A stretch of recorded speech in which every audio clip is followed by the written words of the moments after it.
Hi, it's me, the Aquarist For Fun. In this video, I'll tell you what probably is the best light for a 60cm tank.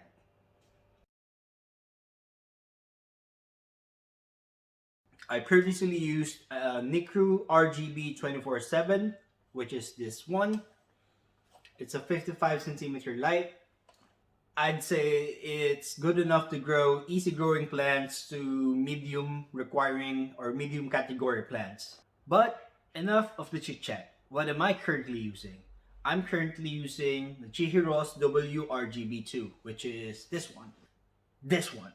Yes, some of you would have already guessed by the thumbnail itself. Yep, I bought this light using my own money so I can give you an unbiased so I can give you a review without bias. What are my initial impressions so far? So far, everything's been great, but there's been a few minor adjustments that I had to do.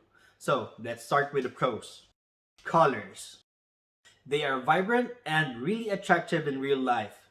It really emphasizes the reds and the blues from what I can see, which really help to show my healthy neon tetras and my gouramis colors as well. I'd say red plants will really pop up under this light, like some Rotales, Hygrophila pinnatifida, especially the UK variant, the Uttara Canada. Sadly, I couldn't get my hands on one because the only variant I can get my hands on to is the regular Hygrophila pinnatifida, which I have right here. But still, I am loving it. It shows a pretty vibrant brown to red color. Next up, control. This light has a built-in Bluetooth control with a dedicated app you can download on the App Store or on the Google Play Store. It's called My Chihiros, and under this app you can control minute details like ramp up time, when will it light up, and how much reds and blues and greens you want. Same thing goes with light intensity.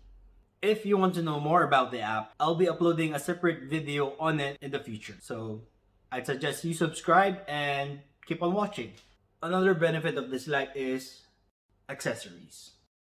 Yes, you heard it right, accessories. This light has third-party accessories available on the market. You can either change the metal stand that it came with to an acrylic stand that is transparent and may fit your aesthetic much more. I can give you an example like this one. Or you can use this light like a pendant light. You know, the ones hanging on the light stand. All you need to do is buy the separate third-party accessory, which is the cord and the stand itself. You can buy them on Amazon or on AliExpress. Let's now talk about the cons. First up is its brand. Well, I guess its brand is a con. It being a Chinese brand gives the people doubts regarding its durability and legitimacy. Scapers are kind of in doubt or unsure whether this light will be able to deliver as promised. Another con is light intensity. I consider this a con because my transition from a low to medium light to something like this, which is a highlight, was pretty shocking, I'd say. When I was using my old light, which is the Nicrew RGB, I never had any algae issues before.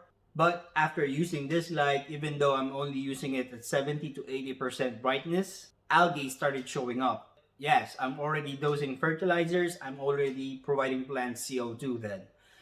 So, something went off balance. It's not too big of a problem. As you can see, I haven't cleaned this tank yet, but if you're gonna nitpick, you'll start seeing some green algae, green dust algae along the walls of the glass. So yeah, those are my pros and cons on using WRGB Chihiros 2. It is definitely more expensive than my previous light, which is the Nicrew RGB 24/7, but it is also a tad much cheaper compared to the big brands like Kessels, EDAs, Fluvels.